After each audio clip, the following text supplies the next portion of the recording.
All right, guys, today we're going to dissect a beautiful time and price trade that was in the crude oil futures contract.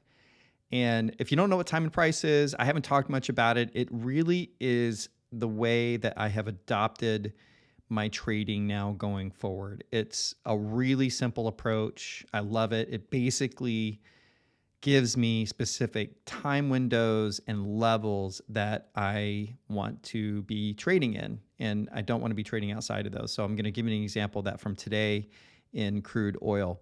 Now, what we have here is a potential short. So what I'm looking for is I'm looking for the entry to be within this time band. So you can see this blue time window. If the entry is happening here, then I'm good to go. And my levels are, I'm willing to take a trade at this level or this level right here. And so normally what I do, especially when I have levels close together like this, I'll place an order here and then I'll also place an order right here.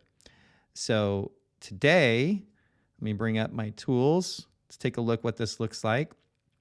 So I would be placing a limit order, and my entry was actually at 73.30. And then I had about a 10 tick stop loss here with CL. And my first exit was actually right down here. I was kind of targeting about 3R.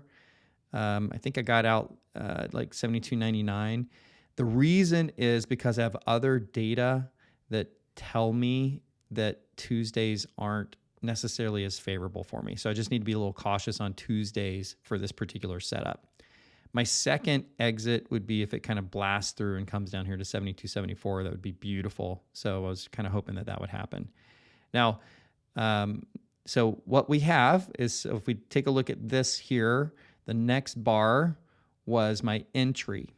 And just so you guys know, this is my Discord channel. And you can see here I posted my entry pretty much right after it happened in the Discord channel.